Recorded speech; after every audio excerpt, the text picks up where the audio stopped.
بعض لوگ آپ کو نظر آتے ہوں گے مدینہ منورہ میں جو ٹوک رہے ہوتے ہیں کہ تو آپ نے دیکھا ہوگا وہ کہتے ہیں جی ہم جیسے ہیں کوئی فرق نہیں ہے، یہ زندگی میں ہم جیسے تھے، رحلت کے بعد بھی ہم جیسے ہیں.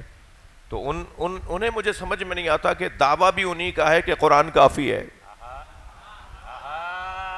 بھائی مجلسی لوگ بیٹھے ہیں، دعویٰ بھی انہی کا ہے کہ ہمیں قرآن کافی ہے، اور قرآن میں یہ لکھا ہوا ہے کہ نبی مومنین جیسا نہیں ہے.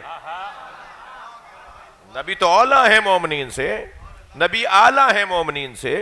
النبی اولا بالمومنین من انفسہم وازواجہ. اچھا پھر میرا دل کر رہا ہے کہ میں آگے نہ بڑھوں ابھی. النبی اولا بالمومنین، بھائی تھوڑی گردن ہلا دو بھائی، بات جا رہی ہے. تو النبی اولا بالمومنین من انفسہم، ہمارا نبی، میرا یہ آخری نبی، مومنین سے ان مومنین سے خود ان سے زیادہ افضل ہے، مومنین کے نفسوں سے اولا ہے. مومنین میں کوئی نہیں ہے جس کا نفس نبی جیسا ہو. میں ابھی اور لفظوں کو بہتر کرنے کی کوشش کرتا ہوں. مومنین میں کوئی نہیں ہے جس کا نفس نبی کے نفس جیسا ہو. تو جو نبی کے نفس جیسا جس کا نفس نہیں ہے، وہ کیسے برابری کر رہا ہے اس کی جس کا نفس علی کہلائے. مل کے نا انفسنا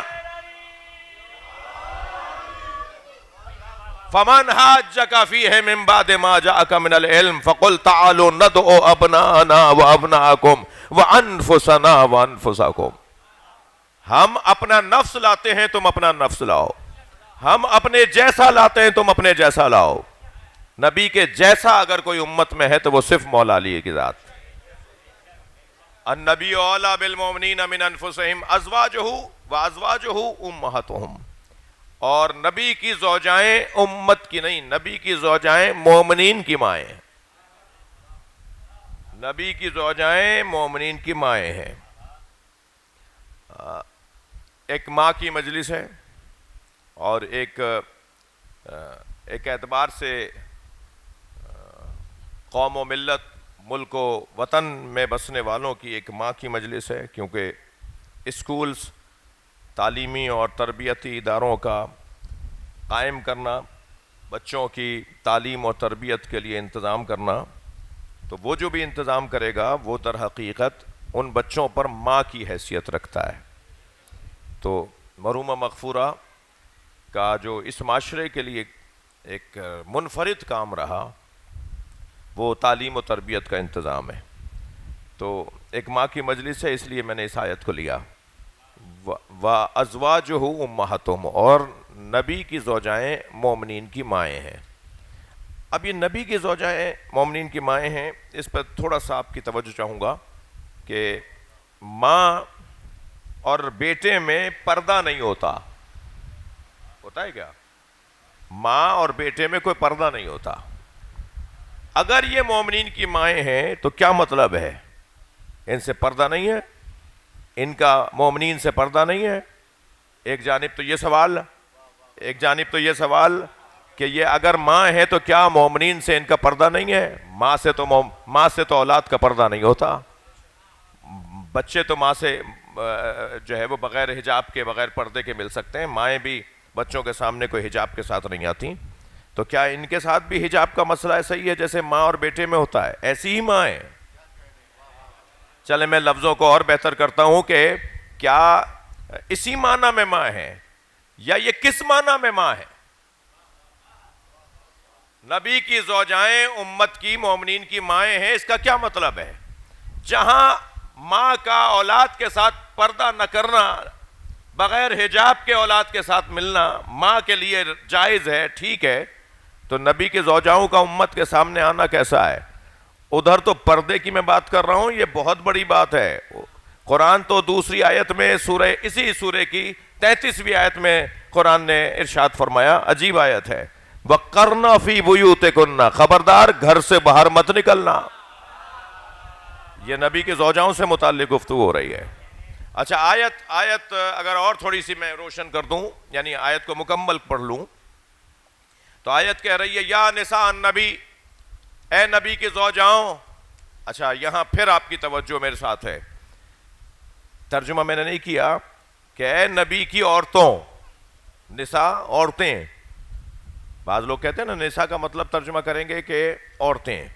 اچھا کہاں یہ ترجمہ یاد آیا انہیں کہ جب نبی مکرم نے فرمایا کہ انفسنا ابنانا و ابناکم نساءنا و نساءکم، ہم اپنے بیٹے لاتے ہیں تم اپنے بیٹے لاؤ، اور ہم نے جو ترجمہ کیا وہ ترجمہ کیا کہ ہم اپنی بیٹیاں لاتے ہیں تم اپنے بیٹے لاؤ. تو کہنے لگے نہیں یہ ترجمہ ٹھیک نہیں ہے، یہ ترجمہ ٹھیک نہیں ہے، ترجمہ تو ہونا چاہیے ہم اپنی عورتیں لاتے ہیں تم اپنی عورتیں لاؤ. بھائی تم ترجمے میں گنجائش نکال کر کیا کر بیٹھو گے؟ میں لفظوں کو اور تولتا، تم کیا کر لو گے؟ جائیں گے تو وہی نا جنہیں نبی لے کے گئے. کہنے لگے نبی مکرم نے فرمایا کہ ہم اپنے بیٹے لاتے ہیں تم اپنے بیٹے لاؤ. ایک جانب آپ بولتے ہیں کہ فضائل بہت جمے ہوئے گہرے ہوئے فضائل کے پہلو بیان نہیں ہوتے، آج ممبروں سے جب بیان ہوتے ہیں تو آپ خاموش بیٹھ جاتے ہیں. ایک صلوات پڑھ لیں ذرا محمد و آل محمد.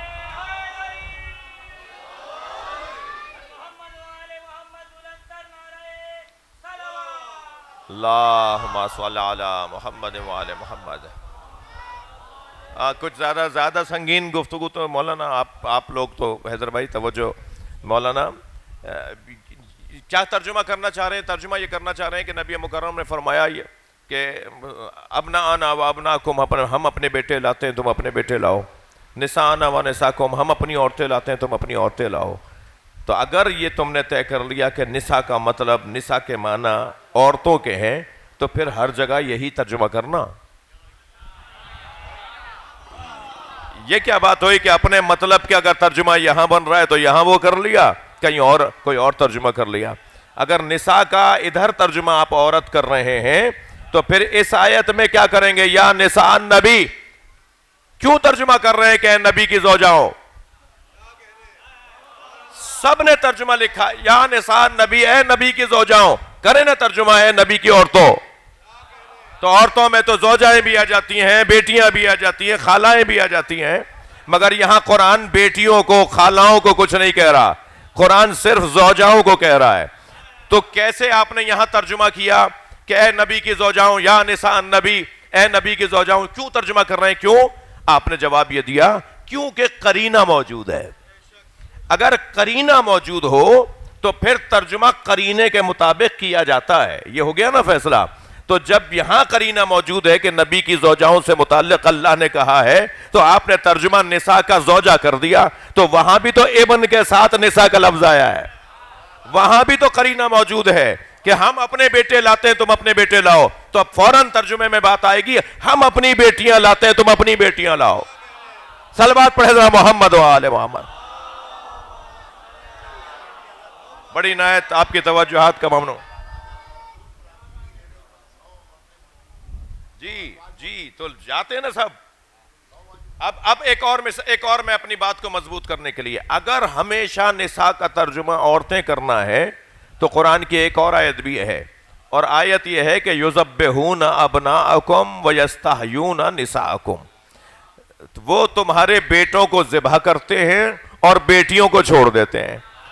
تو سب نے نساء کا ترجمہ بیٹیاں کیا ہے. جہاں جہاں ابن کے ساتھ نساء آئے گا وہاں ترجمہ بیٹی کیا جائے گا. صلوات پڑھے ذرا محمد و آل محمد پر.